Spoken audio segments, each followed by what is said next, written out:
Sa ilalim ng maliwanag at halos nakakasilaw na ilaw ng fitting room sa isang sosyal na mall sa Makati, matamang tinitigan ni Abby ang sarili sa salamin.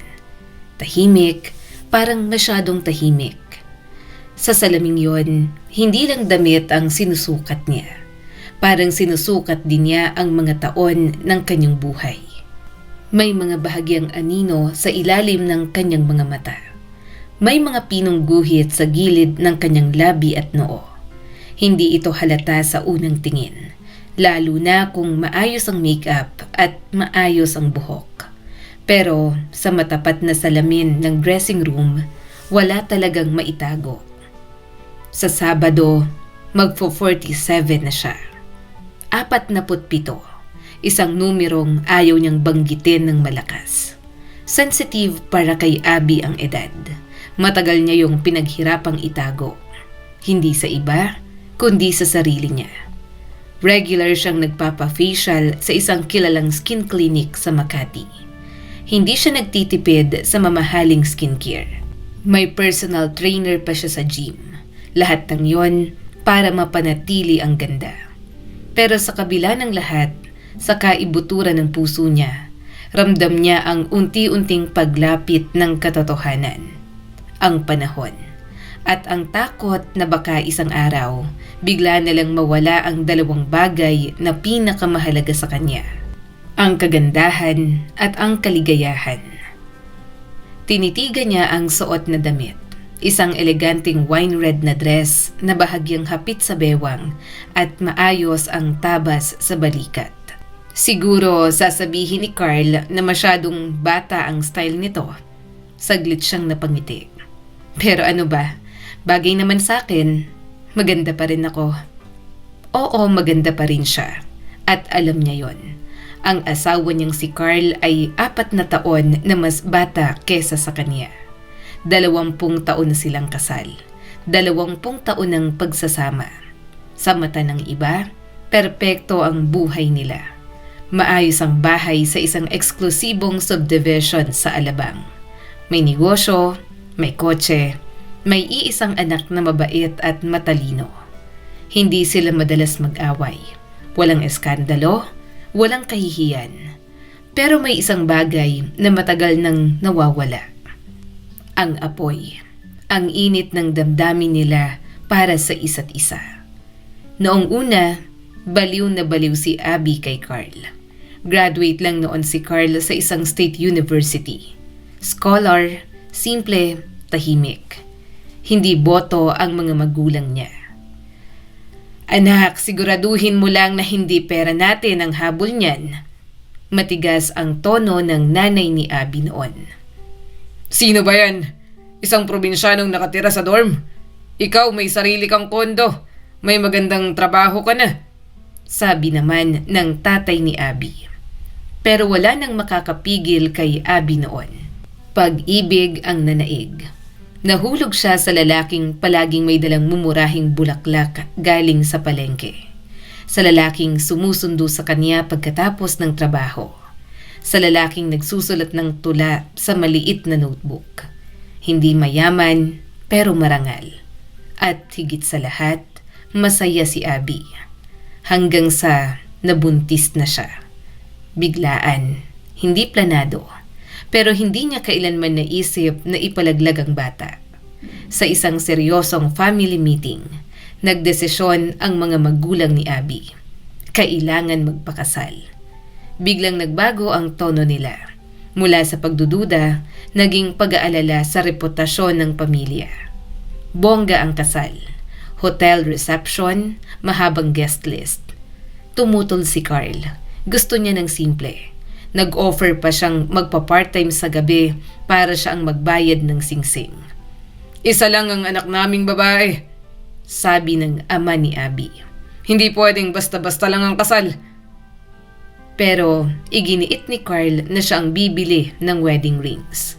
At doon tuluyang humanga ang ama ni Abby sa kanya. May prinsipyo, may paninindigan.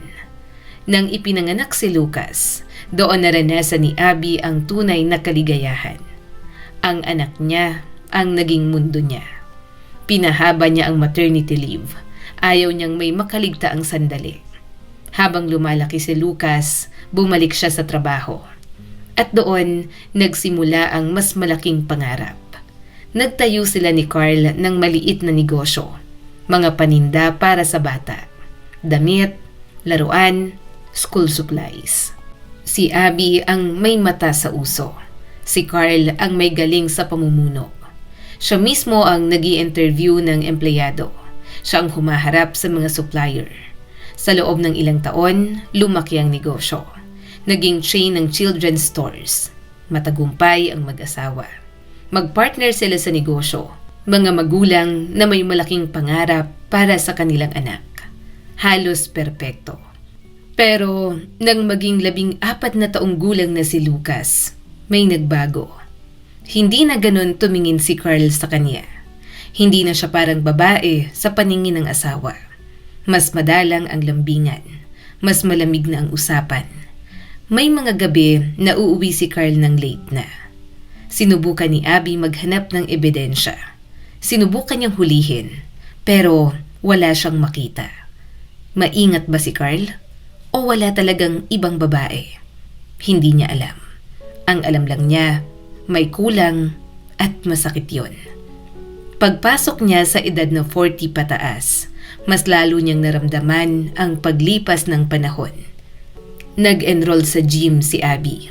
Nagpa-beauty treatments, nagpalit ng wardrobe. Sa PTA meetings, may mga tatay na napapatingin sa kanya.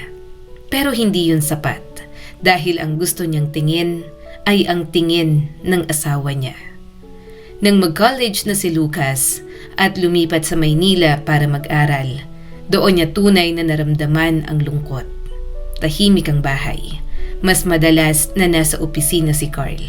May bagong branch sila na binubuksan at hindi niya isinama si Abby sa project. Marami ka nang ginagawa, sabi ni Carl noon. Pero sa totoo lang, parang may bahagi ng mundo ni Carl na hindi na para sa kanya. At ngayon, sa besperas ng ika-47 niyang kaarawan, naramdaman ni Abby ang matinding katotohanan. Ang buhay niya ay naging paulit-ulit. Bahay, opisina, tahimik na hapunan. Parang isang pelikulang walang bagong eksena. Matapos niyang bilhin ng dress, napadpad siya sa shoe section. Matagal na siyang hindi nagsusuot ng mataas na takong. Pero may nakita siyang pares. Manipis na takong, matikas ang tindig, nakakapagpahaba ng binti. Sinukat niya at sa salamin parang bumalik ang dating Abby. Yung babaeng may kumpiyansa. Yung babaeng minahal ng todo. 47, mahina niyang bulong sa sarili. Hindi ko akalaing ganito pala kabilis ang panahon. Baka sa susunod, orthopedic shoes na ang bilhin ko, hindi na stilettos. Napangiti siya, pero may lungkot sa likod ng ngiti na yon. Dala ang kahon ng sapatos, naglakad siya papunta sa parking lot. Hindi niya alam na ang ika-47 niyang kaarawan ang magiging simula ng isang pagbabago na hindi niya inaasahan. Pag-uwi ni Abby sa kanilang bahay sa isang tahimik na subdivision sa Alabang, agad niyang inilatag sa kama ang mga pinamili. Isang dress, isang pares ng stilettos, isang bagong pag-asa, o baka ilusyon lang. Habang inaayos niya ang mga paper bag, bigla siyang napahinto. Kape, hindi siya nakabili ng kape. Napapikit siya. Hindi pwedeng wala. Hindi para sa kanila. Ang kape ang isa sa iilang bagay na hindi nagbabago sa kanilang pagsasama. Isang tasa tuwing umaga. Isang simpleng ritual. Isang tahimik na sandaling magkasama sila ni Carl bago magsimula ang maghapon. Kailangan kong lumabas ulit, napabuntong hiningang sabi ni Abby. Mas mabuti na ngayon kaysa bukas ng umaga para hindi ko na rin marinig ang reklamo ni Carl. Hindi marunong magtimpla ng sariling kape ang asawa niya. At sa totoo lang, gusto rin ni Abby ang pakiramdam na siya ang gumagawa nito. Parang doon na lang niya nararamdaman na may silbi pa siya sa buhay ng asawa. Nagpasya siyang maglakad na lang. May maliit na tea and coffee shop, ilang kanto lang mula sa bahay nila. Matagal na siyang suki roon. Alam na ng tindera ang usual niyang order. May libreng tsokolate paminsan. Parang second home na rin niya ang lugar. Pagpasok niya sa shop, agad niyang napansin, wala si Helen. Ang eleganteng matandang babae na laging maayos ang buhok at may preskong lipstick. 8 taon na itong naroon. Pero ngayong gabi, may ibang tao sa likod ng counter. Isang lalaki, at hindi basta-bastang lalaki. Matangkad, maayos ang tindig, parang sundalo. Naka-light gray na 3-piece suit. Hindi bagay sa maliit na coffee shop. Mas bagay sa runway o sa isang boardroom. Napansin ni Abby ang sarili niya na nakatitig. Grabe, ang gwapo, bulong ni Abby sa isip. Ngumiti ang lalaki nang pumasok siya. Good evening, ma'am. How can I help you? Malalim at malambot ang boses na sabi nito. Ang boses nito ay bagay sa itsura. Mababa, velvety. Saglit na natulala si Abby. Hello, kape sana. Si Helen ba naka-off? May trangkaso lang po. Ako muna ang kapalit. Darren. Abby, nag-abot sila ng ngiti. At sa simpleng pagpapakilala na yon, may kakaibang kuryenteng dumaloy sa hangin. Kape lang ang pakay niya. Pero bakit parang biglang uminit ang paligid? Usually, Arabic ang binibili ko. Si Helen kasi ang nagre-recommend. Dark roast dapat. Ayaw ng asawa ko ng iba. Bahagyang napataas ang kilay ni Darren. Married? Parang may kung anong tono sa tanong. Bakit parang nagulat siya? Oo, sagot ni Abby. Good for him. Nakangiting tugon ni Darren. Hindi maintindihan ni Abby kung bakit biglang uminit ang pisngi niya. Napansin niya ang detalye. Malinis ang kuko, maayos ang buhok, mamasa-masa ang halimuyak ng mamahaling pabango. At ang relo, hindi pang karaniwang relo yon. Hindi mukhang ordinaryong sales consultant. May bagong dating kaming beans mula Yemen. Dark roast, may nutty notes. Baka magustuhan ninyo, sabi ni Darren. Basta dark, ayaw ng asawa ko ng light. At kayo, ano ang gusto nyo? Balik na tanong ni Darren. Napahinto si Abby. Kailan pa siya huling tinanong kung ano ang gusto niya. Hindi kung ano ang gusto ng asawa niya. Hindi kung ano ang uso sa negosyo. Kundi siya. Siya mismo. Parang may gumising sa loob niya. Isang bagay na matagal nang natutulog. Try natin. Espresso tasting. 5 minutes lang. Recommendation pa ni Darren. Normal lang naman yon sa ganitong klase ng tindahan.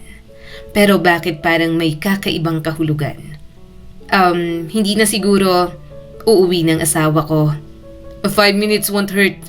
Sabihin nyo na traffic lang. Ngumiti ng may kumpiyansa si Darren.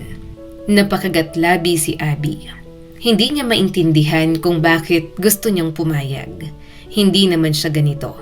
Hindi siya babaeng madaling matukso. 20 taon na siyang may asawa.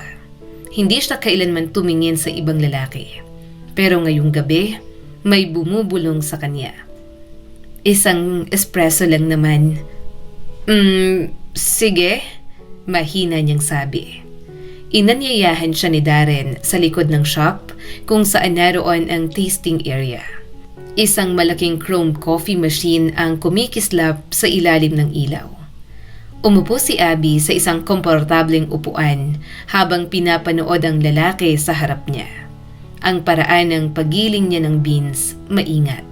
May kumpiyansa, parang alam na alam kung ano ang ginagawa. At nang magsimulang umikot ang makina, isang kakaibang aroma ang pumuno sa hangin. May halong oriental scent, may kakaibang lalim. Napasinghap si Abby. Ang bango. Hintayin nyo lang matikman, sabi ni Darren. Inilapag nito ang maliit na tasa sa harap niya. Maitim, Makapal, halos parang tsokolate ang itsura. Itinaas ni Abby ang tasa. Isang higop, napapikit siya. Grabe, ang sarap. May aftertaste na parang walnuts. May lalim, may bigat. Pero hindi mapait. Pareho tayo ng panlasa, sabi ni Darren habang nakatitig sa kanya. Napatingin si Abby sa lalaki. May kakaibang kislap sa mga mata nito. Hindi bastos, pero hindi rin inosente. Sa unang pagkakataon sa matagal na panahon, may lalaking nakatingin sa kanya na parang hindi siya nanay. Hindi siya business partner. Hindi siya asawa, kundi isang babae. Kukunin ko lahat ng stocks ninyo, sabi ni Abby. Bahagyang tumawa si Darren. Isa lang ang pwede kong ibenta. Bakit? Sabi mo 2. Lumapit ito ng bahagya. Hindi sapat para maging bastos, pero sapat para maramdaman niya ang init ng presensya nito. Ibebenta ko sa inyong isa. Kapag naubos, babalik kayo para sa pangalawa. Saglit siyang napatitig kay Darren. Para may dahilan kayong bumalik. Parang tumigil ang mundo ni Abby ng ilang segundo. Wala namang mali sa sinabi nito. Marketing strategy lang. Polite flirting, pero bakit parang may mas malalim doon? Bakit parang gusto niyang marinig ulit ang boses na yon? Bakit parang gusto niyang may dahilan para bumalik? Namula na naman si Abby. Ngayon, hindi na yon simpleng pagkamahiyain.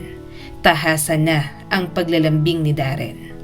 Wala namang bastos, wala namang malinaw na hangganang tinawid. Pero malinaw ang intensyon. At aminado si Abby sa sarili. Kinilig siya. Pero kasabay ng kilig, agad sumagi sa isip niya ang mukha ni Carl. 20 taon na silang mag-asawa. Hindi siya babaeng basta-basta. Hindi siya ganon. Sige, isang pack na lang, mahinang sabi ni Abby. Sa totoo lang, gusto rin niyang magkaroon ng dahilan para bumalik. May kakaiba kay Darren. Hindi lang sa itsura. May kumpiyansa, may pagalang, may atensyon.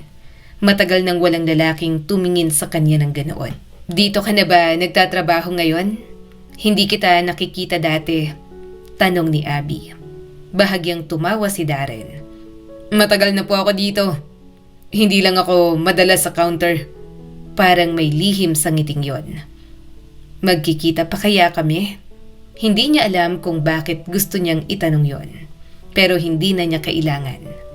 Kapag bumalik kayo at wala ako sa harap, sabihin niyo kay Helen na tawagin ako. Sige, nakangiting sabi ni Abby. See you soon. I'll be waiting.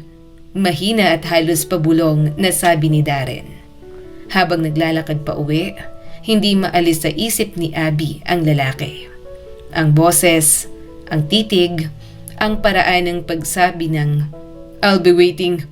Parang may nakabukas na pinto sa loob niya na matagal nang nakasarado. Gusto niyang bumalik sa maliit na coffee shop. Gusto niyang ipagpatuloy ang usapan. Pero hindi ba't may asawa na siya?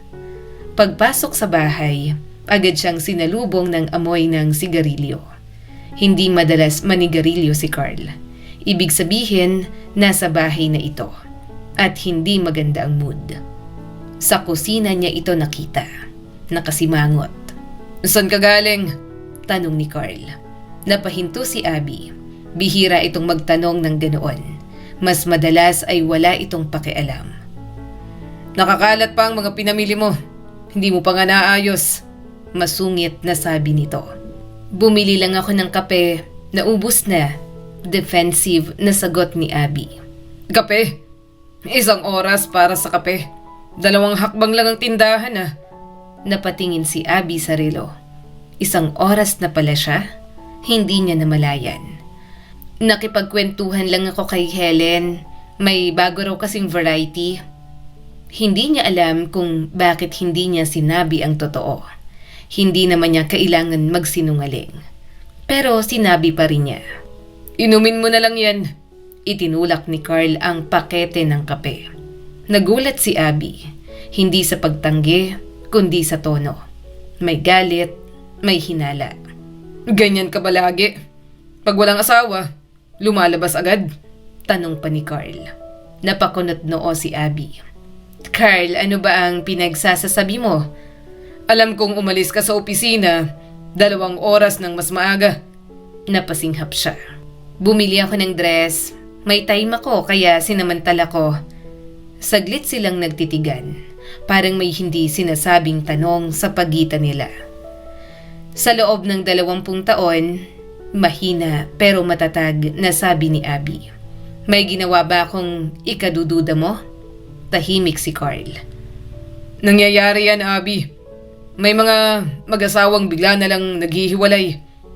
Parang may malamig na kamay na dumampi sa dibdib niya. Hiwalay? Yan ba ang gusto mong sabihin? Biglang lumambot ang tono ni Carl. Hindi, pagod lang ako. Uuwi sana ako ng maaga. Napabuntong hininga si Abby. Parang may malaking bagay na gustong sabihin ang asawa niya. Pero hindi magawang ilabas. Biglang tumunog ang cellphone ni Carl. Mabilis nitong sinagot yon, pero agad ding tinanggihan ang tawag. At inilapag ang cellphone ng nakataob. Napansin yon ni Abby. Hindi siya nagsalita. Kailangan kong umalis ulit, sabi ni Carl. Ngayon? Hindi sila tumitigil sa pagtawag. Tumango na lang siya. Sa loob ng ilang minuto, muli na namang tahimik ang bahay. At mag-isa na naman siya. Dumating ang gabi ng kanyang kaarawan. Bongga ang selebrasyon. Isang mamahaling restaurant sa BGC ang narentahan ni Carl. Maraming bisita, maraming bulaklak, maraming papuri. Pero sa dami ng tao, pakiramdam ni Abby, mag-isa pa rin siya. Halos lahat ng bisita ay kasamahan sa negosyo. Wala halos tunay na kaibigan. Matagal na siyang nailayo ni Carl sa mga dating kaklose niyang babae. Hindi sadya pero unti-unti nawala ang koneksyon. Bago sila umalis ng bahay, nang makita ni Carl ang suot niyang dark green na evening gown, nagsimula ang tensyon. Abby, ano yan? Tanong nito. Dress, sagot niya. Mas bagay yan sa mas bata. Parang may tumusok sa puso niya. Ano bang mali sa magandang damit? Para naman sa'yo to. Masyado kang provocative. Puro lalaki ang bisita. Inis na sabi ni Carl. Napangiti siya ng pilit. Hayaan mo silang mainggit. Masyado ka ng matanda para dyan. Matigas na sabi nito. Parang tumigil ang mundo. Sa unang pagkakataon, tuwiran niyang narinig mula sa asawa ang salitang yon. Matanda. Nanubig ang mga mata niya, pero pinilit niyang huwag umiyak. Sa restaurant, matapos ang ilang baso ng champagne, bahagyang gumaan ang pakiramdam niya. Sinubukan niyang kalimutan ang sinabi ni Carl. Nagbigay ito ng regalo. Isang mamahaling alahas. Parang pagtatama sa nasabi. Ngumiti siya. Nagpasalamat, nag-toast ang lahat. Pero sa gitna ng ilaw, musika at tawanan, may isang tanong na paulit-ulit sa isip ni Abby. Kung matanda na siya para sa isang magandang dress, matanda na rin ba siya para mahalin? At bakit sa isang estranghero sa coffee shop, mas naramdaman niyang babae siya kaysa sa sariling asawa? Ang regalo ni Carl ay isang mamahaling kwintas na may malaking berde na emerald. Maganda, marangya, kapansin-pansin. Bagay sa mga mata mo, sabi pa ni Carl kagabi. At totoo naman, sino mang babae ay matutuwa sa ganoong klase ng alahas. Pero si Abby, hindi niya maramdaman ang saya. Sa totoo lang, wala naman siyang mapaglalagyan ng ganoong kwintas. Wala siyang mga party na dinadaluhan. Wala siyang mga kaibigang yayayain siya sa gala. Ang madalas lang niyang suotin ay ang kanyang wedding ring at ang simpleng hikaw na regalo ni Carl noong araw ng kasal nila. Lahat ng iba pang alahas na ibinigay nito sa kanya sa loob ng 20 taon, nasa safety deposit box sa bangko. Naghihintay ng tamang panahon. Pero kailan pa ba darating ang panahon na yon? Mas gugustuhin pa sana ni Abby ang isang simpleng regalo. Isang biyahe sa dagat, magkahawak kamay, tahimik na umaga sa tabing dagat. 5 taon nang nakalipas mula nang huli silang magbakasyon. Paulit-ulit siyang nagpaparinig kay Carl. Ang sarap sigurong bumalik sa Boracay o kaya sa Palawan, pero parang bingi ang asawa niya. O baka ayaw lang marinig. Pagka-uwi nila mula sa party, diretso agad si Carl sa kama. Medyo marami rin itong nainom. Hindi na umasa si Abby sa kahit na anong lambing. Nagpalit siya ng damit. Nagluto ng matapang na kape sa kusina. Pero bago pa man niya mahigop yon, nakatulog siya sa sofa. Nagising siya sa tunog ng doorbell. Paulit-ulit, matinis. Mabigat ang ulo niya, masakit ang sentido. Sinulya pa niya ang orasan. 11:34 a.m. Diyos ko, bulong niya. Mukhang umalis na si Carl nang hindi siya ginising. May meeting daw ito ngayong araw. Day off niya, wala siyang balak lumabas. Pero sino naman ang makulit na ganito? Sino po yan? Pasigaw na tanong ni Abby. Isang boses ng babae ang sumagot mula sa labas. Nandito ako para kay Carl. Napakunot ang noo ni Abby. Wala siya, nasa trabaho. Sandali siyang tatalikod na sana. Sandali! Ikaw ba si Abby? Nagmamadaling tanong nito. Napahinto siya. Oo, bakit? Andito rin ako para sa'yo. May kakaibang lamig sa dibdib ni Abby. Pero nanaig ang kuryosidad. Binuksan niya ang pinto. Sa harap niya, isang babaeng nasa late 20s. Maayos ang ayos, makapalang make-up, maganda. Pero may kakaibang ngiti. Isang ngiting mayabang. Parang panalo na sa isang laban. Sino ka? Anong kailangan mo? Mahinahong tanong ni Abby. Napangisi ang babae. Sa loob tayo mag-usap. Sandaling nag-alinlangan si Abby. Pero pinapasok niya pa rin ito. Dinala niya sa sala. Hindi niya alam kung mag-aalok ba siya ng tubig.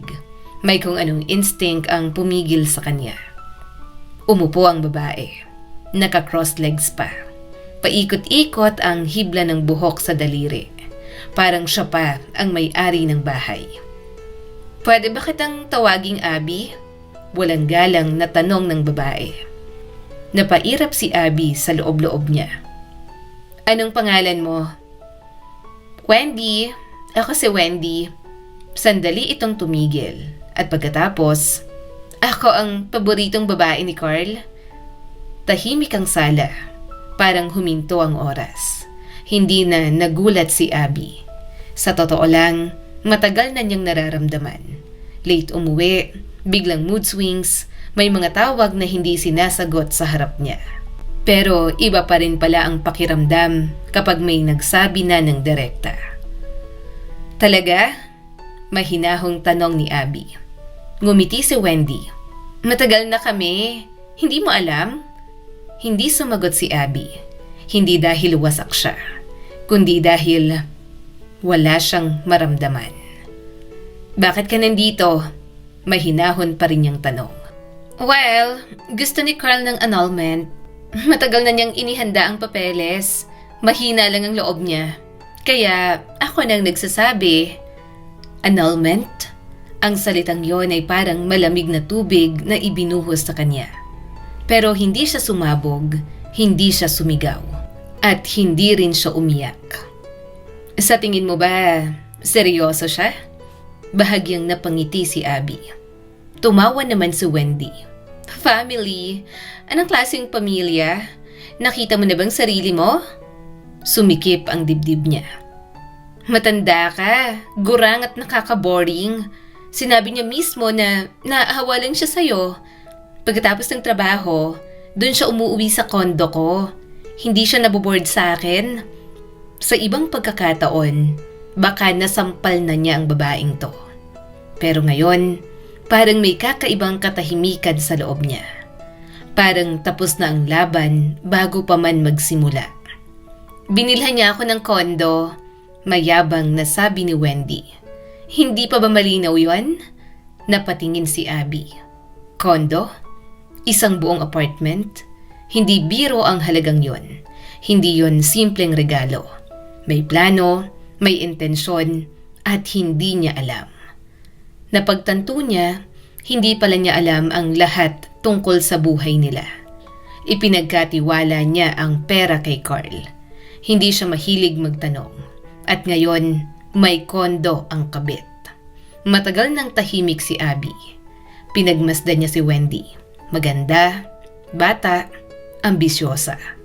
Gutom sa kapangyarihan. Kung gusto niyo ng annulment, hintayin natin si Carl. Mahina pero matalim na sabi ni Abby. Hindi ko siya pipigilan, pero hindi rin ako bastang magpapakawala. Napakunot ang noo ni Wendy. 20 taon kaming magkasama. May anak kami. Kung iniisip mong iiwan niyang lahat para sa'yo, sana tama ka. Pero huwag mo akong lokohin ng kwento ng great love. Twice ng edad mo ang asawa ko. Alam ko kung bakit mo siya pinili. Namula ang mukha ni Wendy. Mayaman siya. Successful. Tuloy-tuloy na sabi ni Abby. At akala mo, madali akong itulak palabas? Matandang asawa, magbibigay daan sa mas bata? Ganon ba? Tahimik si Wendy. Ang kondo na pinagmamayabang mo, nagsasabi ng mas marami kaysa sa iniisip mo. Hindi pag-ibig ang dahilan mo. Pera. Tanong ko lang, alam ba ni Carl kung ano talagang habol mo? Sa unang pagkakataon sa mahabang panahon, hindi naramdaman ni Abby na siya ang talunan. Hindi dahil hindi masakit, kundi dahil may kakaibang kalinawan na sa kanya ngayon. Ang takot niyang tumanda, ang insecurities niya, walang kinalaman doon ang tunay na problema. Hindi siya nawalan ng ganda. Nawalan sila ng pag-ibig. At ngayon, nakatayo sa harap niya ang katotohanan. Hindi sa anyo ng asawa niya, kundi sa anyo ng isang batang babae na may makintab na labi at mayabang na ngiti. Mali ka, mainit na sagot ni Wendy. Pwede mong sabihin ang gusto mo pero mahal namin ang isa't isa. Umangat ang baba nito at puno ng kumpiyansa. Nakalimutan mo na kung anong totoong passion. Puro trabaho ang inuna mo. Hindi mo naisip na may pangangailangan din ang asawa mo at kaya kong ibigay yun sa kanya. Napangiti si Abby, hindi dahil natuwa siya, kundi dahil may kakaibang linaw na sa isip niya. Sigurado ako, kaya mo. Hindi ka siguro nagtatrabaho, no? Mas madaling ang umupo sa balikat ng mayamang lalaki. Namula si Wendy. May trabaho ako. 1 buwan na akong personal assistant ni Carl. Saglit siyang tumigil. Parang ipinagmamalaki ang susunod na sasabihin. Gumagawa siya ng bagong branch. Ako ang magiging director. Tumawa si Abby. Hindi malakas, pero may halong awa. Ilang taon ka na? 23. Sagot ni Wendy ng may pride. Umiling si Abby. Wendy, 15 taon na ako sa negosyong to. At kahit ngayon, nagkakamali pa rin ako. Akala mo ba sapat ng magandang mukha para magpatakbo ng branch? May utak ako, may education, marunong ako makipag-usap. Iba ng panahon ngayon, internet lang at connection sapat na. Mayabang na sabi ni Wendy. Wow! Bulong ni Abby sa sarili. Maganda, bata, at kampanteng-kampante. Isang kombinasyong nakakatakot. Kung totoo ang sinasabi mo, naawa ako kay Carl. Tahimik pero matalim niyang sabi. Pinaghirapan namin ang negosyong yan. Pero sige, kung yan ang gusto niyo, hintayin natin siya. Tumayo si Wendy. Halatang hindi ito ang inaasahan niyang reaksyon. Wala siyang nakuhang sigawan, walang sabunutan, walang drama. Magsalon ka na lang siguro kung gusto mong mabawi si Carl. May piliyang ngiti sa mga labi ni Wendy. Mas maayos ang laban kapag fresh. Sandaling tumahimik si Abby. Pagkatapos, salamat sa advice. Pero bago ka umasa sa suporta ng asawa ko, itanong mo muna kung saan galing ang pera niya. Napatigil si Wendy sa may pinto. Anong ibig mong sabihin? Ngumiti si Abby. Hindi ka naman interesado sa pera niya, hindi ba? Bakit ka curious? Hindi sumagot sa Wendy. At sa unang pagkakataon, nakita ni Abby ang bahagyang pag-aalinlangan sa mukha nito. Pag-alis ni Wendy, muling bumalot ang katahimikan sa bahay. Pero hindi ito ang katahimikang nakakapagod. Ito ang katahimikang may paparating na bagyo. Dumating si Carl ng gabing yon. Hindi na nagsinungaling si Abby. Hindi na umiwas. Diretso siyang nagsalita. Nandito si Wendy kanina. Parang naputol ang hininga ni Carl. Tahimik ito sandali at pagkatapos, alam ko, umupo ito sa harap niya. Mukhang pagod, mukhang mas matanda kesa sa dati. Abby, hindi ako mahilig sa gulo. Alam mo yan, wala na talagang sa atin. Pareho nating alam, kung magsasama pa tayo sa iisang bubong, puro sakit na lang. Narinig ni Abby ang bawat salita. At sa halip na masaktan, parang may natanggal sa dibdib niya. Gusto mo ng annulment? Hindi sumagot si Carl. Hindi ko sinasabing bukas pero hindi rin ako masaya. Ako rin. Ilang segundo silang nagkatinginan. 20 taon ng alaala. Isang anak, isang negosyo. Pero wala ng init. Pwede ko siyang hiwalayan. Nagmamakaawang sabi ni Carl. O wala siyang ibig sabihin. Nadala lang ako. Insanity lang. Ngumiti si Abby. Ngiti na puno ng pait. Bakit bukas pa? Bakit hindi ngayon? Carl, kahit hindi si Wendy, may iba. Hindi na ito tungkol sa kanya. Ito ay tungkol sa'yo. Biglang nag-iba ang tono ni Carl. Ang dali mo namang pumayag. Parang matagal mo na tong hinihintay. May iba ka ba? Parang nasampal si Abby. Anong kalokohan yan? Alam mo kung paano ako nabuhay sa loob ng 20 taon. Hindi ako lumalabas. Hindi ako nagloko. Hindi ako tumingin sa ibang lalaki. Napahinto siya. May isang imahe na sumagi sa isip niya. Isang coffee shop, isang malalim na boses, isang tasa ng espresso. Pero hindi niya yun sinabi. Kailan ka huling nagbigay ng bulaklak ng walang okasyon? Puno ng sakit na tanong ni Abby. Alam mong gusto ko ng bakasyon. Hindi kwintas na itatago sa safe. Tahimik si Carl. Maghiwalay na tayo. Gusto ko na ng annulment. Diretso at malinaw. Abby, wag ka namang padalos-dalos. Lahat naman halos ng lalaki naglolo ko. Hindi naman ibig sabihin nun ay iiwan kita. Doon sumabog ang galit niya. Go to hell, Carl! Hindi ito tungkol sa kabit. Kung umamin ka agad, baka napag-usapan pa natin. Pero nagsinungaling ka. Para sa akin, mas mabigat ang kasinungalingan kaysa sa pagtataksil. Ang tiwala, kapag nabasag, hindi na basta-bastang nabubuo.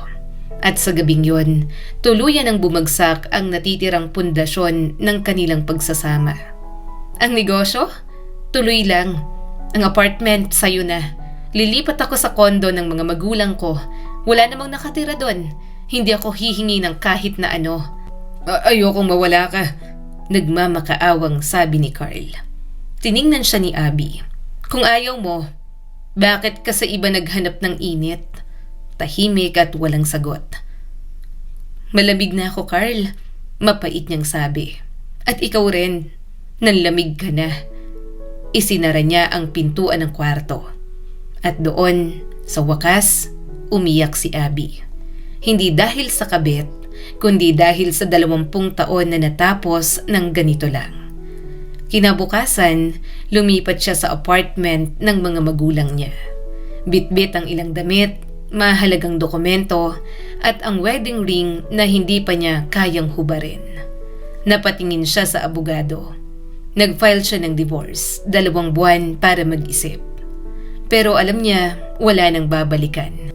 Ang sarap sigurong pumunta sa dagat. Bulong niya isang gabi. Mag-isa, o baka magbakasyon na lang ako. Walang drama, walang alaala. Isang holiday fling, isang escape, o baka isang bagong simula.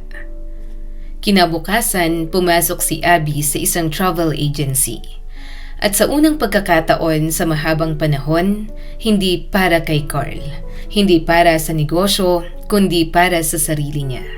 Sa loob ng travel agency sa Makati, sinalubong si Abby ng isang maayos manamit na babae na nasa mid-50s. Maaliwalas ang ngiti nito. Parang sanay ng magbenta ng pangarap. Sigurado po ba kayong local travel lang ito? Ang ganda ng panahon ngayon sa Thailand o Bali. Katatapos lang ng tag-ulan doon. Ngumiti si Abby. Hindi muna abroad, gusto ko lang mag-beach. Isang simpleng sagot pero may lalim. Sa tabing dagat, doon sila madalas pumunta ni Carl noong kabataan nila. Mga biglaang biyahe, mga tahimik na dalampasigan, mga lugar na walang nakakakilala sa kanila. Doon sila tumatawa ng malakas. Doon sila nagmamahalan ng walang iniintindi.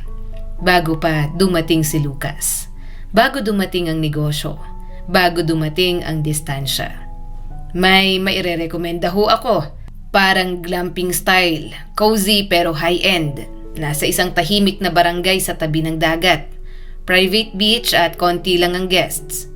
Habang ipinapakita ang mga larawan sa computer screen, napansin ni Abby ang mga cottage na napapalibutan ng lunti ang halaman. May mga fairy lights, may kahoy na deck na tanawang dagat. Tahimik, malinis, parang pahinga. Sige, yan na lang, sabi ni Abby. Una, 1 linggo lang sana, pero nagbago ang isip niya. 2 linggo. Hindi naman babagsak ang negosyo kung wala siya sandali. Siguro, mas kailangan niyang pahinga kaysa sa kumpanya niya. Ilang araw bago ang alis, pumunta si Abby sa mall. Parang may kung anong kuryente sa katawan niya. Impulsive, 1 maleta, 2 swimsuit, beach slippers, silk robe, bagong dress. Pati na rin ang makeup. Parang dalaga ulit. May kakaibang euphoria sa kanya. Para bang ang bakasyong ito ay hindi lang simpleng paglayo, kundi pagbubukas ng bagong yugto. Pag-upo niya sa driver's seat matapos isarang trunk, napabuntong hininga siya. Tumunog ang cellphone. Si Lucas. "Hi baby!" Naiinis na sumagot si Lucas. "Ma, tigilan mo na yung baby, hindi na ako bata." Napatawa si Abby. "Sa akin, baby ka pa rin." "Okay ka lang ba? Tumawag ba si Dad?" Tanong ni Lucas. Huminga ng malalim si Abby. "Hindi ko siya kinakausap, hindi dahil galit ako, kundi dahil ayokong bumigay." Tahimik si Lucas sandali. "Sure ka na ba sa annulment? Pwede naman kayong mag-ayos." Ilang segundo siyang hindi nakasagot. "Hay, hindi ko kayang tumingin sa kanya ngayon. Siguro lilipas din. May 2 buwan ako para mag-isip." "Ma, kakampi mo ko." At alam yon ni Abby. Simula nang ipanganak niya si Lucas, may espesyal na connection sila. Tinuruan niya itong magluto, mag-drawing, at ngayon culinary student si Lucas. Pangarap maging isang chef. "By the way, magbabakasyon ako." Biglang nag-iba ang tono ni Abby. "Sa dagat?" "Sa dagat ng mag-isa?" Gulat na tanong ng anak niya.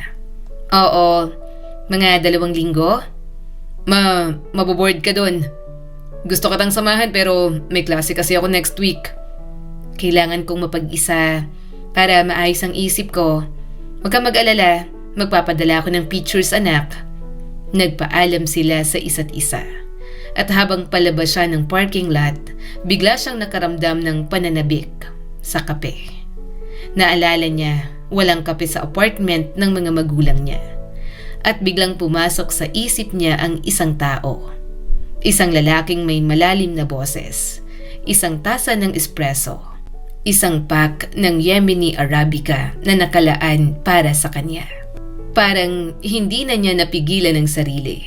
Lumiko siya patungo sa coffee shop na yon. Pagpasok niya, si Helen ang nasa counter. "Abby, buti naman at napadaan ka. Kamusta na? Narinig ko nagkasakit ka." "Aircon lang, pero okay na," sagot ni Helen. Nag-alinlangan si Abby sandali. "Yung Yemeni mocha, sabi ni Darren, may nakalaan para sa akin?" Napansin niya parang nag-iba ang ekspresyon ni Helen. Wala siya ngayon. Medyo may pag-aalinlangan ang tono nito. May kailangan ka ba sa kanya? Wala naman. Masarap lang kausap. Pilit na naging kaswal ang tono ni Abby. May bahagyang pagkadismaya sa loob niya. Hindi niya aaminin pero gusto niya sana itong makita. Hinugot ni Helen ang isang maliit na bag mula sa ilalim ng counter. Eto ba? Agad nakilala ni Abby ang packaging. Yan nga. Ngunit bago niya ito maabot, naglabas si Helen ng isang maliit na nakatiklop na papel. May iniwan siya. Dahan-dahang binuksan ni Abby ang note. Nakasulat sa maayos na sulat kamay. Ang natatanging kape na to ay para sa pinakamagandang babae. Abby, sana tanggapin mo ang munting handog na to. Darren. Napahinto ang paghinga niya. Napatingin siya kay Helen. Hindi ko pwedeng tanggapin to. Tumawa si Helen. Bakit naman? Galing sa lalaking halos hindi ko naman kilala? Sagot niya. Lumapit si Helen at bahagyang ibinaba ang boses. May sekreto ako sa'yo. Parang saglit na tumigil ang mundo ni Abby. Hindi basta-bastang nagbibigay ng regalo si Sir Darren. Hindi siya simpleng staff dito. May-ari siya ng kalahati ng shop. Nagulat si Abby. At sa tagal kong nagtatrabaho rito, bihira siyang humanga sa babae. Pero nung nakita ka niya, hindi na tinuloy ni Helen ang pangungusap. Hindi na kailangan. May kakaibang kiliti sa sikmura ni Abby. Hindi siya dalaga, hindi siya inosente. Pero sa unang pagkakataon sa matagal na panahon, may lalaking hindi tumingin sa kanya bilang asawa ni ganito o negosyanteng ganito, kundi bilang Abby. Isang babae, maganda, nabubuhay. Sa labas ng shop, hawak niya ang paper bag na may kape at ang maliit na note na parang may dalang bagong posibilidad. Sa loob ng ilang araw, aalis siya papunta sa dagat. Mag-isa. Pero biglang may tanong na bumubulong sa isip niya. Paano kung hindi na siya mag-isa ng matagal? Tahimik si Abby habang hawak ang maliit na note ni Darren. Bumalik siya sa coffee shop at naupo sa labas. Nakatitig sa papel na parang may lihim ito na gustong ibulong. Nilapitan siya ni Helen. Napansin nito ang pagkalito sa mukha niya. Alam mo ba, pagkatapos mamatay ang asawa ni Darren, nagbago siya. Napatingin si Abby. May asawa siya? Tumango si Helen. Napakabait na babae ni Carla. Siya mismo ang nasa counter dati. Hindi maarte at laging nakangiti. Saglit itong tumigil. Brain cancer. 6 na buwan lang nawala na siya. Parang may malamig na hangin na dumaan sa dibdib ni Abby. Halos mabaliw si Darren noon. Pagkatapos ng libing, nawala siya ng ilang buwan. Iniwan pa ang anak niya doon sa yaya. Buti na lang at bumalik din siya. Kung hindi baka nagsara na ang shop. Napaisip si Abby. Hindi niya akalaing may ganoong lalim ang lalaki. Hindi pala simpleng paglalandi lang. Hindi pala basta salesman. Siya bang may-ari? Tumawa si Helen. Oo, sila ng asawa niya. Pero ngayon, lahat ng branch sa kanya na. Gusto lang niya minsang nasa counter. Noon sila mismo ng asawa niya ang nagsiserve ng customers. Hindi sila mayabang. Mahal nila ang ginagawa nila. May kakaibang paghanga ang naramdaman ni Abby. Isang lalaking may pinagdaanan. Isang lalaking hindi tumakbo sa sakit, kundi bumalik sa pinagmulan niya. Kailan nga pala siya babalik? Biglang tanong ni Abby. Siguro 1 o 2 linggo. Hindi ko rin alam kung saan siya pumunta. Gusto mo ba ng number niya? Alok pa ni Helen. Nagulat si Abby. Hindi. Parang napahiya siya sa sarili niyang kaba. Babalik na lang ako. Magbabakasyon din kasi ako. Kung ako sa'yo, hindi ko palalampasin ang pagkakataon. Nakangiting sabi ni Helen. Hindi basta-bastang nagkakagusto si Darren. Tumahimik si Abby. Sa unang pagkakataon, may isang estranghero ang nagbigay sa kanya ng pagtingin na hindi niya naramdaman sa loob ng maraming taon. At bago siya tuluyang umalis, may isang bagay pa siyang naamin kay Helen. Maghihiwalay na kami ng asawa ko. Nag-file na ako ng annulment. Nagulat si Helen. At bakit? Anong nangyari? Nagloko siya. 20 taon at pagkatapos, nagkaroon ng kabit si Carl. Hindi ka matanda, may diin na sabi ni Helen. Mas gumaganda nga ang babae pag lampas 40. Parang alak. Ngumiti si Abby. Matagal na siyang hindi nakarinig ng ganoong salita. Lalo na mula sa asawa niya. Ay nako, magpahinga ka. Mabuti pang ang lumayo ka muna. Babalik ka na lang kung malinaw na ang isip mo. At yun nga ang balak niya. Sa dagat. Sa airport, sumakay si Abby ng taxi papunta sa resort. Habang papalapit sa baybayin, pakiramdam niya ay naamoy na niya ang dagat. Hindi pa man niya nakikita ang alon, ramdam na niya. Isang kakaibang pananabik. Isang bagong hininga. Huminto ang sasakyan sa isang malaking gate. Sa loob ng bakod ay isang eleganteng 2-story na bahay. May attic at ilang cottage sa likuran. Tahimik, luntian at may simoy ng dagat. Binuksan ng isang magalang na binata ang gate. Good afternoon, ma'am. Ako po si Stan. Ako na po sa luggage. May ngiti ito na hindi pilit. Sa reception, sinalubong siya ng isang magandang dalagang kamukha ni Stan. Welcome po. Ako si Kelly. Family business po ito, 3 guest house at 2 glamping site. Mas priority namin ang privacy. Gustong-gusto ni Abby ang ideya ng privacy. Tahimik na paghinga, walang sigaw, walang tanong. Habang dinadala siya sa cottage, nadaanan nila ang makitid na landas na may mga batong nilalatagan ng damo. Sa dulo, isang maliit na bahay na may maluwang na veranda. Pinakamalapit sa beach. Diyan po ang daan papuntang dagat, sabi ni Kelly, sabay turo sa isang maliit na landas. 1 minutong lakad lang po. Pagpasok niya sa loob ng cottage, agad niyang naramdaman ang kapayapaan. Malinis, maaliwalas, may puting kortina na sumasayaw sa hangin. Matapos ipakita ni Stan ang mga detalye ng bahay, magalang itong nagpaalam. Nasa paligid lang po kami kung may kailangan kayo. At nang tuluyan siyang maiwan mag-isa, umupo si Abby sa kama. Tahimik, walang tawag, walang alitan, walang kabit, walang Carl. Dahan-dahan siyang lumabas sa veranda. Sa malayo, naririnig ang hampas ng alon. Ilang sandali pa, napagpasyahan ni Abby na magpalit ng damit. Isang simpleng swimsuit, manipis na cover-up at halos tumakbo siya papunta sa dagat. 2 breakwater ang nakausli mula sa baybayin. Malakas ang hangin. Hinahampas ng alon ang konkretong harang at ang mga bangkang nakadaong sa pier ay umaalon pataas baba. Sumusuko sa lakas ng kalikasan. Tinanggal ni Abby ang tsinelas at parang batang sabik sa ulan. Tumakbo siya papasok sa tubig. Mainit ang dagat, parang inipon nito ang lahat ng init ng tag-araw. Tinumba siya ng unang alon. Tumawa si Abby. Muling tinayo ang sarili, muling tinumba at tumawa siya ulit. Sa wakas, sumuko siya sa ritmo ng dagat at nagsimulang lumangoy. Ang tagal ko nang hindi lumalangoy, bulong niya sa sarili. At ang sarap na walang ibang tao sa beach. Walang nakakakilala sa kanya. Walang nakakaalam ng problema niya.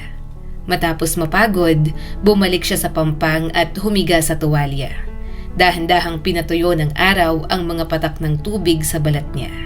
Kahit papalubog na ang araw, mainit pa rin ang hangin. Pagkatapos ng ilang sandali, bumalik siya sa cottage at inayos ang mga gamit. Kinabukasan, maaga siyang nagising. May katok sa pinto.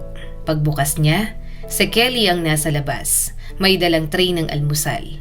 Tinapay na mainit pa, keso, jam, mantikilya, gatas at juice at isang kumpol ng ubas.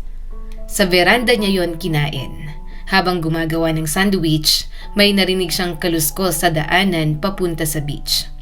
May kapitbahay pala, naisip niya.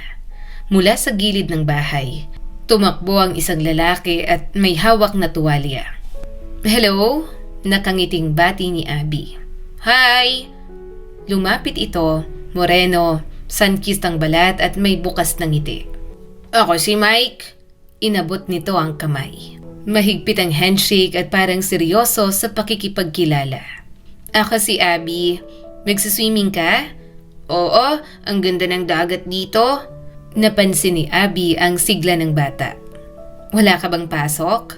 "Homeschool ako," sagot ni Mike. "Madalas ako magkasakit. Sabi ng doktor, mabuti raw ang hangin ng dagat." May bahagyang lungkot sa boses nito, pero agad ding nawala. "Mag-breakfast ka na, marami pa rito." "Busog na ako. Tara, mag-swimming ka na rin. May jellyfish minsan sa umaga." Tumawa si Abby. "Sige, magbibihis lang ako." Habang naghihintay si Mike, naisip ni Abby kung gaano niya kamahal ang mga bata. Minsan, gusto pa niyang sundan si Lucas. Pero ayaw ni Carl noon. Pagbalik niya, sabay silang tumakbo papunta sa dagat. "Race tayo?" Sigaw ni Mike mula sa malayo. "Game!" Sagot ni Abby. Magaling lumangoy si Abby noong kabataan niya. Pero mas mabilis si Mike. Sa tuwing makakalapit siya, biglang bibilis ang bata at haharurot pasulong. Pareho silang hinihingal nang bumalik sa pampang.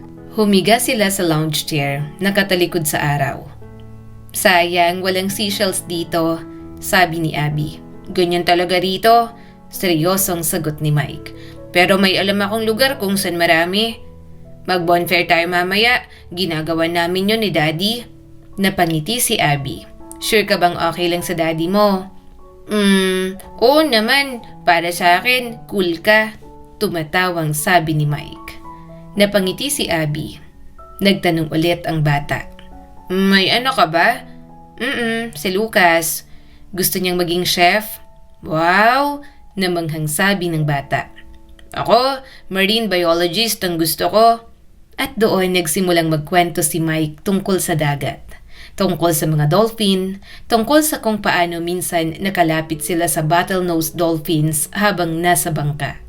Ang mga dolphin na tinutukoy niya ay ang bottlenose dolphins. Matalino, palakaibigan, at minsan ay lumalapit sa mga bangka. "I love dolphins," sabi ni Abby na parang dalaga. "Mas okay sa oceanarium," seryosong sagot ni Mike. "Sa dagat pwedeng maging rough sila." "Daddy!" Biglang sigaw ni Mike. Lumingon si Abby. Isang matangkad na lalaki ang papalapit. Naka-beach robe, naka-sunglasses at kumakaway. At nang mas luminaw ang mukha nito sa sikat ng araw, napabuka ang bibig ni Abby. "Darren?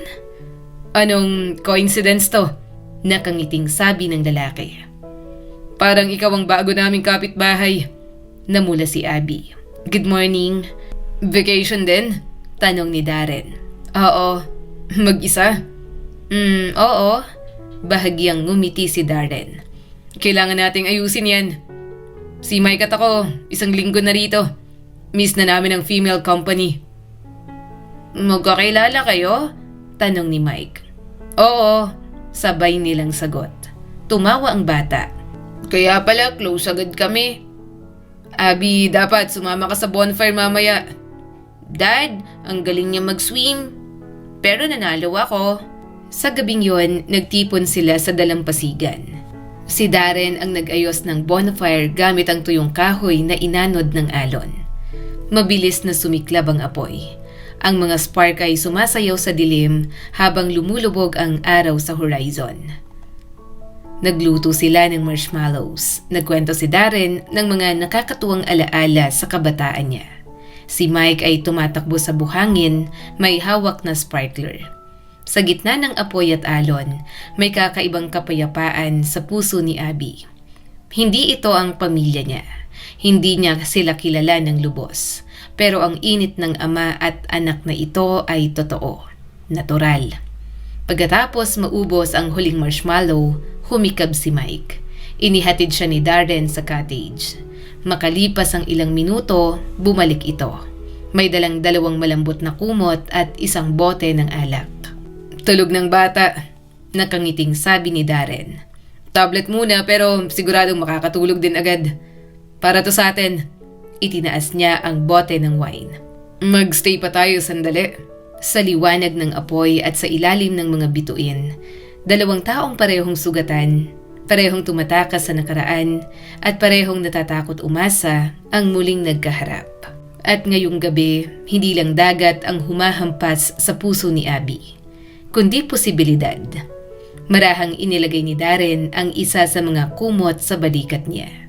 Kahit mainit ang maghapon, lumamig ang hangin pagsapit ng gabi. Mas sumiksik si Abby sa kumot at humiga sa beach lounger. Sa tabi niya, umupo si Darren sa isa pang upuan. Ano ba to? Nakalimutan ko ang baso. Biglang napakamot sa noo si Darren. Napatawa naman si Abby. Parang mga teenager tayo. Diretso sa bote. Romantic din naman. Ngumiti si Darren. Game ako kung game ka. At doon, sa ilalim ng napakaraming bituin, sabay silang uminom ng alak. Wala silang arte. Kung may telescope lang tayo ngayon, biglang sabi ni Darren habang nakatingala. Mahilig ako dati sa astronomy. Nagdala pa ako ng telescope sa mga probinsya trips, kaso ang bigat. Tapos natatakot pa akong madapat, baka mabasag. Pero sulit kapag nakatuto ka sa Saturn o sa buwan. Napatingin si Abby sa kanya at interesado. May mga picture ka pa? Marami. Pakita mo naman sa akin pagbalik natin sa city. Ngumiti si Darren. Ikaw ang magdedesisyon kung bibisita ka. Masaya kami kung oo. Masaya kami. Hindi masaya ako. May anak, may pamilya. At malinaw na hindi ito simpleng bakasyon lang para sa kanya. 10 araw pa kayo dito? Tanong ni Abby. Oo. Pagbalik, trabaho na naman. Napabuntong hininga si Abby. Kapag ganito ang gabi, parang hindi totoo ang mundo sa labas. Parang ibang dimension ng trabaho at problema. Tumango si Darren. Pero kung mahal mo ang mga ginagawa mo, hindi ganun kabigat ang balik. Kung hindi dahil sa trabaho, hindi kita nakilala. Napangiti si Abby. Ramdam niyang namumula siya, pero natatakpan niyo ng dilim at liwanag ng apoy. Pumunta ako sa shop bago ako umalis. Matamis na napangiti si Darren. Nakuha mo yung regalo ko? Oo, nashock nga ako. Akala ko makikita kita. Saglit na tumahimik si Darren. Pagkatapos ay marahang nagtanong. Naniniwala ka ba sa tadhana? Napaisip si Abby. Dati, oo, mahilig ako sa mga esoteric books noon. Pero nang mag-asawa ako, nawala na sa isip ko. Trabaho, anak, yun na lang. Tumitig si Darren sa apoy. Ako, nagsimulang maniwala nang magkasakit si Carla. Tahimik si Abby. Hindi ko matanggap na may ganong mangyayari sa mabuting tao. Pagkatapos niyang mamatay, nagpunta ako sa Nepal. Ilang buwan ako naglakbay. May mga taong nakilala ron na nagturo sa akin ng halaga ng buhay. Kwento pa ni Darren. Napangiti si Abby, may halong paggalang. Pwede ba kitang tanungin? Anong sakit ni Mike? Huminga ng malalim si Darren. May asthma siya. Hindi naman malala pero pagkatapos mamatay ng kanyang ina, nagkaroon siya ng panic attacks. Kapag inaatake siya, nahihirapan siyang huminga. Dinala ko siya kung saan-saan. Homeschool muna para mabawasan ng stress. Ang dagat malaking tulong din. Tahimik si Abby. Naramdaman niya ang lalim ng pagiging ama ni Darren. Hindi ito lalaking basta naghahanap ng pansamantalang aliw. At ikaw, mag-isa ka rito. Hindi ba dapat kasama mo ang asawa mo? Hindi ba siya natatakot na may umagaw sa'yo? Dere-derechong tanong nito. Napabuntong hininga si Abby. Hindi. Maghihiwalay na kami. Nagulat si Darren. Anong nangyari? Niloko niya ako at hindi ko kaya. Hindi ko kayang makisama sa taong nagsinungaling. Marahang napailing si Darren. Hindi mo kasalanan. Kung wala nang pagmamahal sa isang panig, hindi dapat pilitin. Bakit mo naman paparusahan ang sarili mo araw-araw, di ba? Napatingin si Abby sa dagat. Pakiramdam ko, tumanda ako. Maging ang kabit niya, pinunang edad ko. Bahagyang napakunot ang noo ni Darren. Hindi ka naman matanda. Ang mata mo, tingnan mo kung paano sila kumikislap. Ang edad ay numero lang. State of mind ang pagtanda. Napangiti si Abby. Ang sarap marinig niyan. Hindi ako sanay. Simulan natin dyan, sagot ni Darren. Mabilis lumipas ang 10 araw. Parang buhangin na dumudulas sa pagitan ng mga daliri. Araw-araw magkasama sila. Swimming, mahabang lakad sa tabing dagat, kwentuhan sa veranda. Napagtanto ni Abby na nasanay na siya sa presensya ng mag-ama. Hindi na siya nag-iisa. Sa huling umaga, maagang dumating si Mike sa veranda. Abby, last swim na natin. 4 hours na lang, may flight na kami. Sige, mag-swimming tayo. Tumakbo sila papunta sa dagat. Nagkarera ulit at sa pagkakataong ito, nanalo si Abby. Nako, pinagbigyan mo lang ako, no? Nagdudumaling umiling si Mike. Paano mo nahulaan? Woman's intuition. Tumawa ang bata. Next season, babawi ako. Next season? Babalik ka, di ba? Tumigil si Abby sandali. Pagkatapos ay ngumiti. Oo, hindi ko palalampasin ang ganitong saya. Naging seryoso si Mike. Abby, gusto mo ba talaga kami? Natawa siya. Siyempre, gusto ko kayo. Di tumira ka na lang sa amin. Napahinto si Abby. Mike, masyado pang maaga para dyan. Sinabi ni Daddy. Nabigla siya. Anong sinabi niya? Na gusto ka niya, pero ayaw kanyang madaliin. Sa isang iglap, parang huminto ang dagat. Hindi pa direktang nagsabi si Darren. Hindi pa ito nangako ng kung ano. Pero malinaw, hindi ito bakasyon lang. Hindi ito simpleng kilig. May intensyon, may pag-iingat at may posibilidad. Sa gitna ng alon at liwanag ng umagang yon, naramdaman ni Abby ang isang bagay na matagal na niyang hindi hinayaan sa sarili. Pag-asa. Pag-asa at takot magkasabay. Akala ni Abby hanggang pagkakaibigan lang ang tingin sa kanya ni Darren. Isang kasama sa bakasyon, isang kausap sa gabi, isang ama na hinangaan niya. Pero hindi isang lalaking nagmamahal. Sa loob ng mga araw na magkasama sila, naramdaman niyang may espesyal pero hindi siya naglakas loob na magtanong. Takot siyang mapahiya, takot siyang mali ang pagbasa niya. Nang dumating ang taxi para sunduin sina Darren at Mike papunta sa airport, lumabas si Abby para magpaalam. Si Mike ang unang yumakap sa kanya ng mahigpit. Halos ayaw bumitaw. Bye, Abby. Parang may luha sa mata ng bata. Huwag ka nang malungkot. 4 days na lang babalik na ako. Magkikita pa tayo. Puno ng lambing na sabi ni Abby sa bata. Promise? Promise. Pumasok na si Mike sa sasakyan. Lumapit naman si Darren. Sandali silang nagkatitigan. Maraming gustong sabihin pero walang masabi. Hindi ko alam kung anong tamang sabihin sa ganito. Nag-aalangan na sabi ni Darren. Basta, sana hindi ka mawala. Napatawa si Abby ng mahina. Saan naman ako pupunta? Isang sandaling katahimikan. At bigla, hinila siya ni Darren palapit. Isang mabilis pero buong pusong halik. Hindi marahas, hindi mapusok, kundi puno ng damdamin.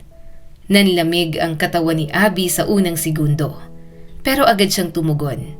At sa sandaling yon, alam niyang hindi na ito ilusyon. Totoo ang nararamdaman niya.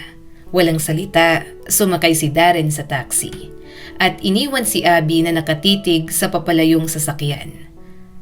Abby! Sigaw ni Kelly mula sa gate. May naiwan. Hawak nito ang tablet ni Mike. Sabihin mo na lang kay Darren, ibibigay ko pagbalik ko. Sagot ni Abby. Sa eroplano, habang papalapag sa lungsod, nakatanaw si Abby sa mga ilaw sa ibaba. Mas excited siyang umuwi ngayon kesa dati. Hindi dahil sa apartment, hindi dahil sa trabaho, kundi dahil sa isang lalaki. Pagbaba niya sa escalator ng airport, napansin niya ang isang pamilyar na figura sa gilid ng mga naghihintay. Si Darren. Parang huminto ang puso niya. Hindi niya sinabi kung anong flight niya. Hindi niya naman ito inabisuhan. Lumapit siya, ngumiti si Darren at parang nahihiya. Hindi kita pwedeng hayaan maghintay ng taxi. Paano mo nalaman? Tumawa si Darren. Ay nako, iba ng panahon ngayon. Siyempre, tinawagan ko ang hotel. Nag-aalala si Kelly tungkol sa tablet ni Mike. Napailing si Abby. Hindi mo naman kailangan pumunta rito, lalo na para sa isang estranghero. Naging seryoso ang mukha ni Darren. Hindi ka estranghero sa akin. Umaasa ako na pareho tayo ng nararamdaman. Napahinto si Abby. Gusto niyang magsalita, gusto niyang umamin, pero may takot na pumipigil sa kanya. Anong kinatatakutan mo? Marahang tanong ni Darren. Damdamin. Takot akong masaktan ulit. Kung may damdamin ka, bakit mo tatakasan? Totoo ba na may nararamdaman ka rin para sa akin? Tahimik si Abby sandali. Pagkatapos, sumagot siya. Oo, pero alam kong nasaktan ka. Pero handa akong patunayan na hindi lahat ng lalaki ay pareho. Simula nang makilala kita, alam kong ikaw ang babaeng gusto kong makasama. Akala ko imposible nung may asawa ka pa. Pero ngayon, hindi ko na kayang itago. Puno ng katapatan at senseridad na sabi ni Darren.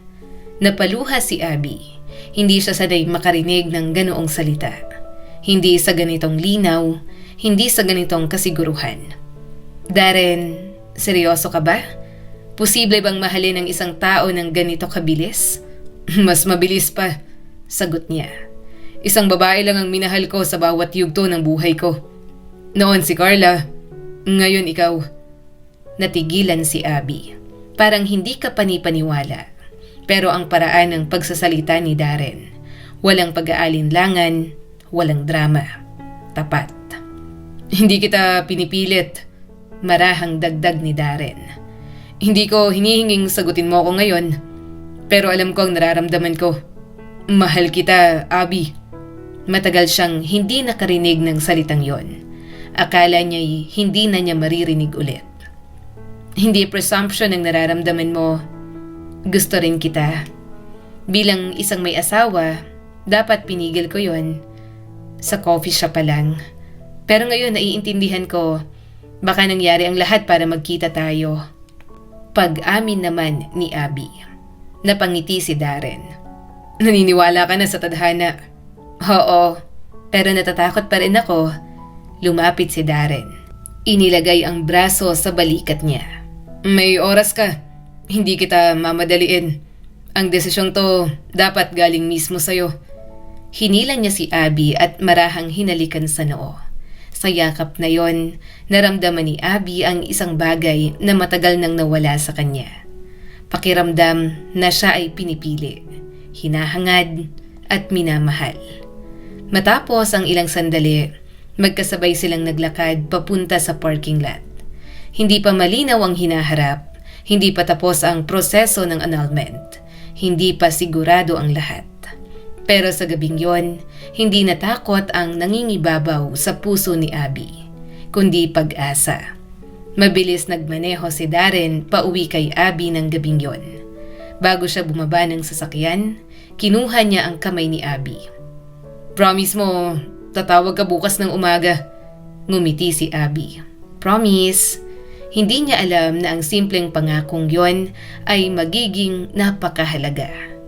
Kinabukasan, habang nag-aayos siya para pumasok sa opisina, napansin niyang nawawala ang isang mahalagang folder ng dokumento. Malakas ang kutob ko. Naiwan ko yun sa bahay namin. Bulong niya. Tinawagan niya si Kimberly para sabihing malilate siya. Pagkatapos ay dumiretso siya sa dating bahay. Ang bahay kung saan nabuo at nasira ang 20 taon ng buhay niya. Sa daan pa lang, pilit na niyang pinipigil ang mga alaala. Pagdating sa pinto, sinubukan niyang buksan gamit ang susi. Pero hindi umikot. Lock from inside, ibig sabihin may tao. Huminga siya ng malalim at pinindot ang doorbell. Matagal bago ito nabuksan. Nasa harap niya si Carl. Mukhang kagigising lang mula sa mabigat na gabi. Namamaga ang mata, may amoy ng alak. Kukunin ko lang ang folder ko. Malamig na sabi ni Abby. Aalis din ako agad. Pasok, sagot ni Carl at halatang hindi natuwa. Habang naglalakad si Abby papunta sa kwarto, hinarangan siya ni Carl. Sabihin mo na lang kung anong kailangan mo. Kukunin ko. Napatingin si Abby sa kanya. Bakit? Hindi ba ako pwedeng pumasok? May tinatago ka ba? Sa isang iglap, nagbago ang ekspresyon ni Carl. Hindi na kailangan ng sagot. Tinulak ni Abby ang pinto ng kwarto. At doon, nakita niya si Wendy. Nakahiga sa kama niya, sa bahay niya. Wow! Malamig na sabi ni Abby. Ang aga ng reunion. Nagulat si Wendy at napabangon. Nagmamadaling balutin ang sarili ng kumot. At doon, napansin ni Abby. Isang singsing. Hindi basta singsing. Isang family heirloom na minana niya sa lola niya. Tumayo si Abby. Hindi na siya galit, hindi na siya sumisigaw. Malinaw at malamig ang boses niya. Tumayo ka. Utos niya sa babae. Ano? Tanong naman ni Wendy. Tumayo ka? Hindi lang sapat na inagaw mo ang asawa ko. Ngayon pati singsing ko. Lumabas ka, umalis ka sa kama ko. May sarili kang kondo, 'di ba? Namumutla si Wendy. Sinubukan niyang tanggalin ng singsing pero hindi ito matanggal. Namamaga ang daliri. Napatawa si Abby. Isang matinis at maikling tawa. Alam mo, wala na akong oras sa inyo. Kunin mo yan, Carl. Kundi tatawag ako ng pulis. Theft is theft. Pag nanakaw yan, ipapakulong ko yan. Sumigaw si Carl. Abby, stop it! Lumapit si Abby sa kanya. Stop? Dinala mo siya sa bahay ko. Sa kama ko. Suot ang singsing ng pamilya ko. At ikaw? Ikaw ang magsasabing stop? Tahimik si Carl. Hindi niya maipagtanggol si Wendy o ang sarili niya. Habang papalabas si Abby, huminto siya sa may pinto. Magkita tayo sa korte at huwag mong asahang ibibigay ko ang bahay na to. Hahatiin natin lahat ayon sa batas. Isinara niya ang pinto ng malakas. Sa daan, napaisip siya. Sobra ba ako? Pero agad din niyang sinagot ang sarili. Hindi. Hindi na siyang dating tahimik na Abby. Hindi na siyang babaeng tumatanggap lang.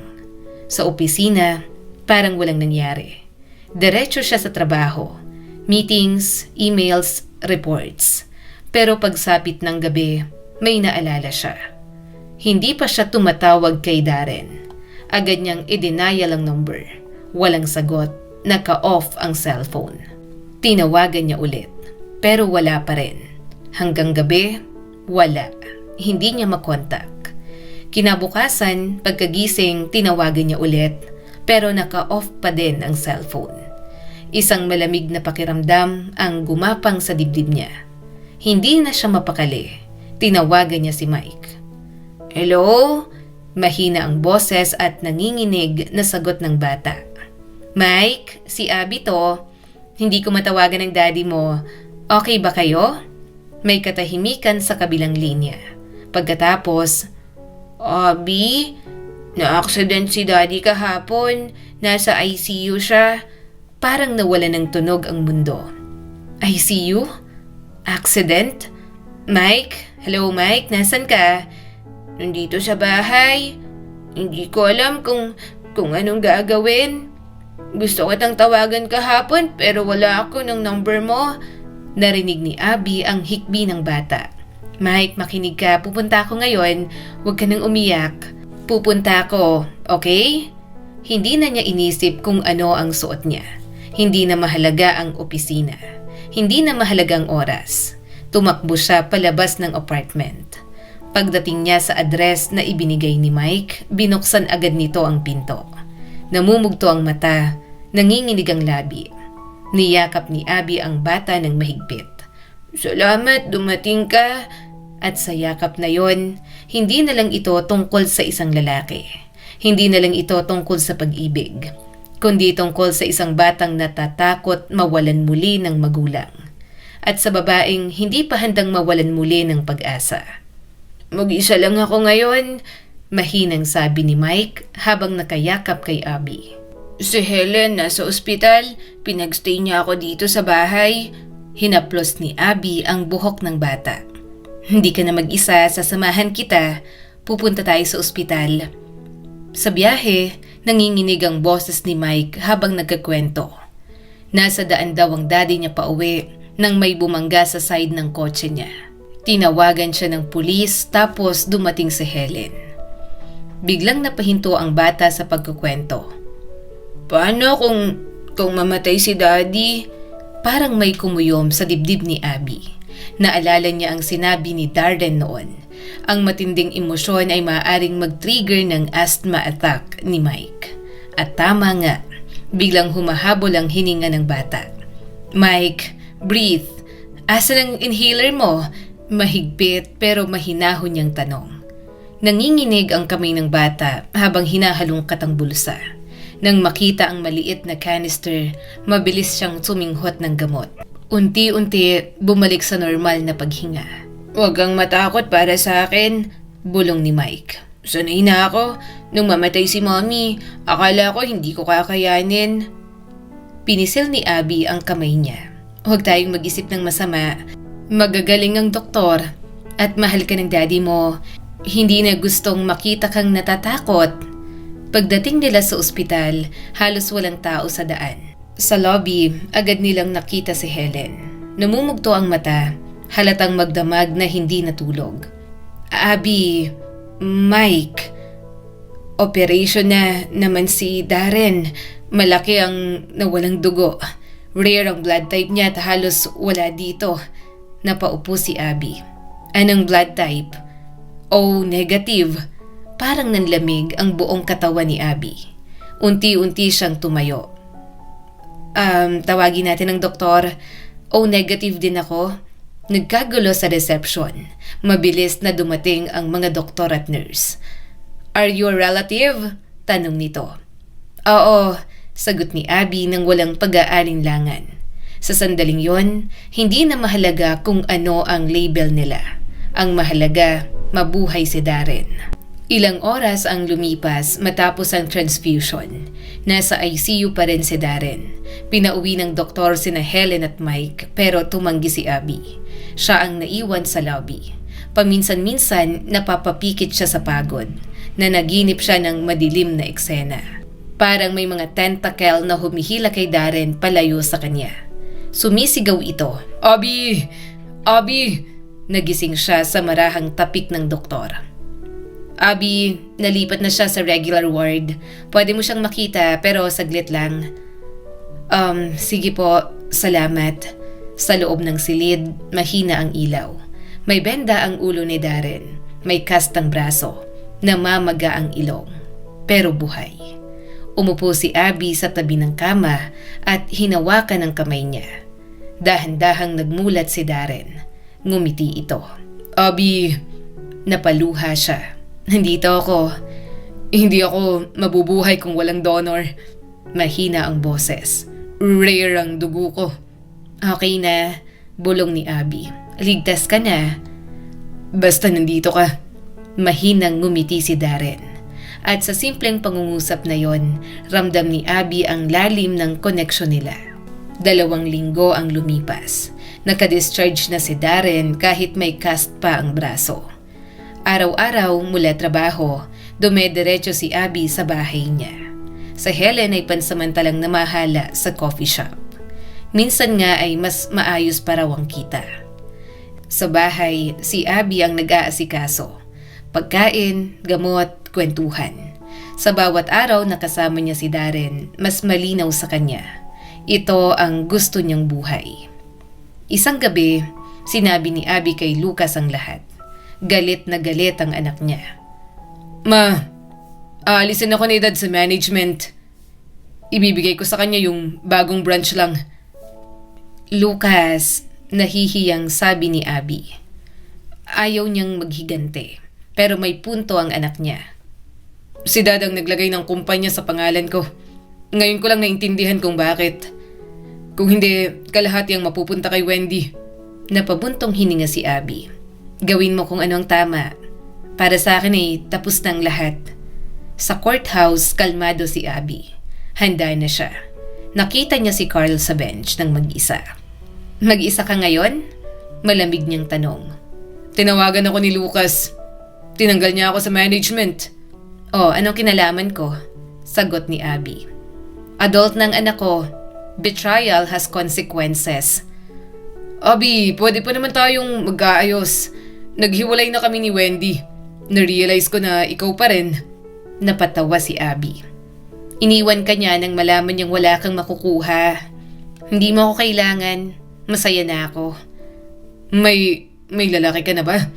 Oo, at mahal niya ako. Tapos na tayo, Carl. Lumabas ang secretary. Tinawag sila. Ilang minuto lang, nagkaroon ng pirmahan. Stamp at pagkatapos, tapos na. Lumabas si Abby sa courthouse na parang may pakpak. Hindi na siya tumingin pabalik. Sa isang cozy na coffee shop, naghihintay si Darren. Wala na ang casts sa braso niya. Ngunit may seryosong ekspresyon. May nalaman ako, sabi niya. Sinabi ng doktor kung sino ang nag-donate ng dugo. Namula si Abby. Hindi niya inisip na mahalaga yon. Alam mo ba, literal at figurative na utang ko sa iyo ang buhay ko. Sandaling katahimikan ang sumunod. Biglang tumawa si Darren. Out of millions of women, sa babaeng may parehong rare blood type pa ako nahulog. Kung hindi dahil sa'yo, wala na ako. Napaluha si Abby. Doon niya tuluyang naintindihan, hindi aksidente ang lahat. Hindi ito panandali ang saya, kundi ito ang kapalaran. Bakit hindi ka nagsasalita? Sabihin mo na. Mahinang ngumiti si Abby. At last, of the same blood tayo. Magkaisa. Sa isip niya yun ang pinakamalalim na koneksyon. Hindi lang puso, hindi lang pag-ibig, kundi dugo. Buhay, kapalaran. Mabilis na lumipas ang isang taon. Hindi na kilala ang dating Abby na umiiyak sa kusina habang hawak ang malamig na tasa ng kape. Hindi na siyang babaeng takot tumingin sa salamin. Hindi na siya ang asawang nagmamakaawa sa atensyon ng lalaki na matagal nang lumayo ang puso. Ngayon, si Abby ay isang babaeng buo. Pagkatapos ng annulment, tuluyan niyang isinara ang pintuan ng nakaraan. Hindi dahil galit siya, hindi dahil gusto niyang maghigante, kundi dahil napagtanto niya na hindi niya kailangang manatili sa isang kwento na tapos na. Pinili niya ang kapayapaan, pinili niya ang sarili. Si Darren ay tuluyang gumaling. Unti-unting bumalik ang lakas niya. Mas naging maingat siya sa pagmamaneho. Mas naging maingat sa oras, mas naging maingat sa mga mahal niya. At higit sa lahat, mas naging bukas na siya sa pag-ibig. Hindi na siya natakot magmahal muli matapos ang pagkawala ng asawa. Dahil minsan, ang pagmamahal ay hindi kapalit ng nawala, kundi karugtong ng buhay. Si Mike, mas naging masayahin. Mas bihira na ang panic attacks. Mas kampante na siya ngayon. Kapag tinatawag niyang Abby ang babae, may kasamang ngiti. Hindi man niya tinawag agad na mommy, hindi rin niya kailangang gawin yon. Dahil ang pagiging ina ay hindi lang nasusukat sa dugo. Minsan, nasusukat ito sa presensya, sa yakap, sa pagdating sa tamang oras. Isang hapon, sa parehong baybayin kung saan nagsimula ang lahat, muling nagtipo ng tatlo. Walang drama, walang malalaking salita. Habang pinapanood nila ang paglubog ng araw, hinawakan ni Darren ang kamay ni Abby. Handa ka na ba? Tanong niya. Ngumiti si Abby. Ngayon, oo. Hindi ito pagmamadali, hindi ito desperasyon, ito ay buong desisyon. Hindi naging perpekto ang buhay. May mga usaping legal, may mga pag-a-adjust, may mga pagsubok pa rin. Ngunit sa pagkakataong ito, hindi natakot ang nangingibabaw sa puso ni Abby, kundi tapang. Hindi na panghihinayang kundi pasasalamat. At minsan kapag nagkakape sila sa maliit na terrace ng coffee shop, napapangiti si Abby. Naalala niya ang mga araw na pinasok niya ang tindahan para lang bumili ng Yemeni coffee. Hindi niya alam na doon niya mabibili ang bagong simula ng buhay niya. Ang kwentong ito ay nagpapaalala sa atin. Ang edad ay numero lamang. Ang tunay na kabataan ay nasa loob. Hindi kailanman hadlang ang edad para magmahal, magsimulang muli at maging masaya. Ang tunay na kagandahan ay hindi nawawala. Ito ay nag-iiba lamang ng anyo. Ang pagtataksil ay hindi wakas ng mundo. Minsan ito ay simula ng mas magandang landas. Kung minsan, kailangan may masira upang may mas maayos na mabuo. At lagi rin tandaan, huwag manatili sa relasyon na wala ng respeto at tiwala. Ang pagmamahal ay hindi dapat ipinagmamakaawa. Kung kailangan mong magmakaawa para mapili, hindi yun tunay na pag-ibig. Ang pag-ibig ay hindi rin minamadali. Ngunit hindi rin dapat katakutan. Ang takot ay likas matapos masaktan, pero ang puso ay may kakayahang maghilom at magmahal muli. Dahil minsan, ang tadhana ay hindi dumarating sa ingranding paraan. Minsan dumarating ito sa anyo ng isang tasa ng kape, isang pag-uusap, isang bakasyon, isang tawag sa gitna ng gabi. At panghuli, higit sa lahat, piliin ang sarili. Dahil kapag pinili mo ang sarili mo, saka ka lang tunay na mapipili ng tamang tao. Hindi ang sakit ang magtatakda ng kwento mo, kundi ang tapang mong bumangon. At kung minsan ang pag-ibig na darating ay hindi para palitan ng nawala, kundi para ipaalala sa'yo na karapat dapat ka pa ring mahalin. Muli, ako po si Skylar Guro at sana ay may bago na naman kayong natutunan sa kwento natin ngayon. Maraming salamat po.